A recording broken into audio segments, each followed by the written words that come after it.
resolution person. Courtney, I've decided I eat too much red meat, and so I'm going to try to cut back. I'm going to once a week, and I'm going to really track this. Okay. And so I decided I wanted to start last night, and then I arrived at the New Year's party that I went to last night and promptly grabbed a roast beef sandwich, and I realized that probably I'm not going to do it. It's going to last for 3 or 4 days. You're leaving that in 2025 until you have a steak in 3 days. That's right, until I order steak while I watch the football games, grill one up a little bit later on today. Let's do some New Year's resolutions. One New Year's resolution that fans should have for the following NFL teams. And Courtney, I'll let you start with the first one. You cover the Bears most prominently for ESPN NFL Nation. What is the Bears' New Year's resolution? They are the champions of the NFC North. The resolution should be all and any efforts need to be put into the pass rush in the offseason. And I know that we're talking about a team that's about to play into January beyond Week 18 for the first time since 2020.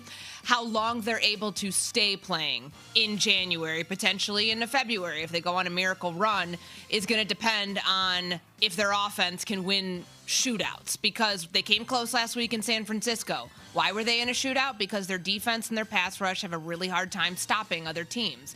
So I would say the resolution there is having the intention to go all in on defense and go all in on defense up front, because they lead the league in takeaways right now. You won't be able to sustain a number that high going forward if you don't have consistent pressure on opposing quarterbacks. Can I offer you a trade as I go to the Browns' New Year's resolution because I'm in Cleveland? Do you want to trade me the Browns and make that my team now? No. I want to trade you Myles Garrett for like 5 number 1 picks, like your number 1 pick for the next 5 years. Deal? You ready? I mean, I think that there would be Bears fans that would sign up for that right now and say, we will mortgage the future for a player like Myles Garrett. I think the Browns obviously need to do a lot here, but I think their New Year's resolution needs to be really finding a direction.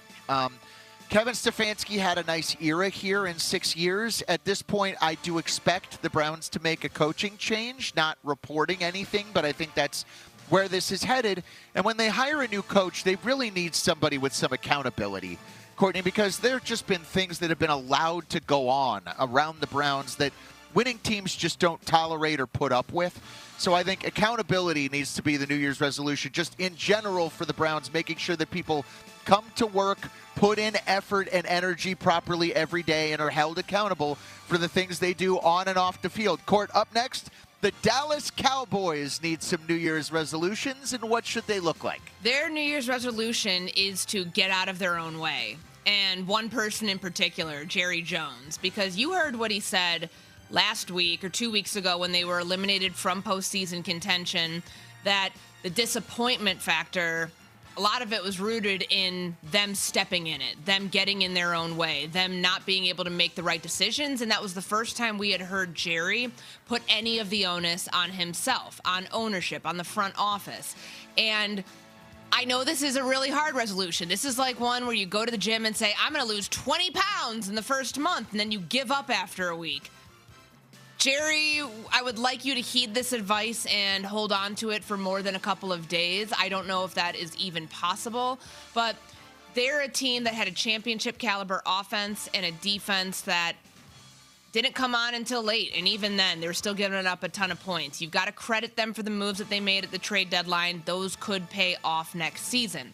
But the chaos that they caused, self-inflicted wounds from the Micah Parsons situation on down, throughout the offseason, the drama that they create really cost this team this year. Yeah, all right, I'm going next. Stay it in the division, Courtney, as we go through New Year's resolutions for NFL teams. I'm Aaron Goldhammer, Courtney Cronin, and on Unsportsmanlike.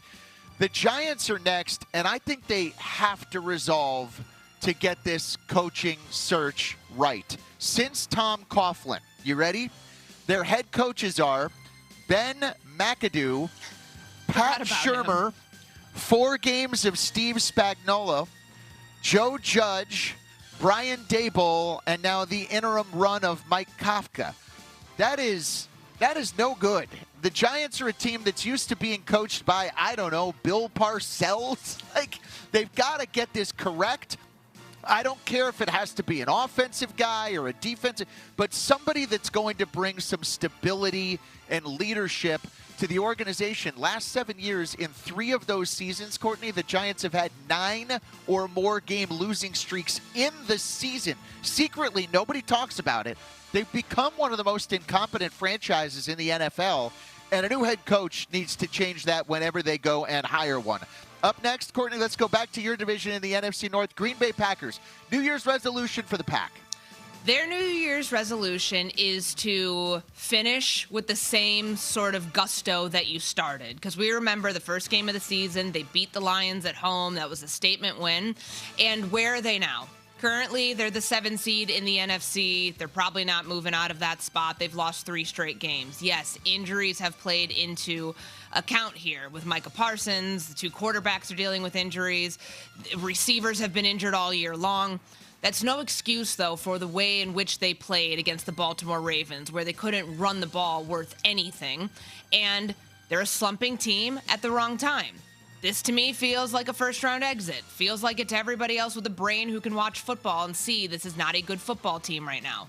This happened last year. Same thing. You lose 2 division games at the end of the year. You go to Philadelphia, and then you get bounced in the wild card round. Yeah. Finish how you started the season. And take opponents seriously. Look, that Carolina game, that Browns game, that was the Packers and their hubris getting in the way. And those games cost them in the standings early on. We can look back at those and say, well, if you would have won those games, maybe you're in a different position where you're not fighting and backing your way into the playoffs, and you might have a better shot to be a more competitive team.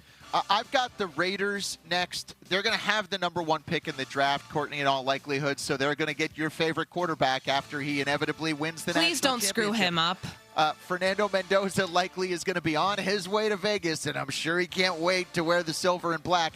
Courtney, I just think the Raiders have to take winning seriously. You know, this whole situation with Max Crosby, can you imagine what Al Davis is thinking as they're trying to lose games on purpose, and he's the guy who said, just win, baby. One of the most famous quotes in the history of football, probably in the history of sports. The Raiders have to commit themselves week in and week out to winning. That's not hiring 74-year-old head coaches. That's not trying to bring in retread quarterbacks. That's trying to build this thing the right way and investing in Vegas. I was at a game in Vegas earlier this year, Court. I don't know. I think the Bears have been there. I think you've been there. I was there week 4. It feels like you're going to like a Raiders museum, not a current iteration of them. They bring out Tim Brown.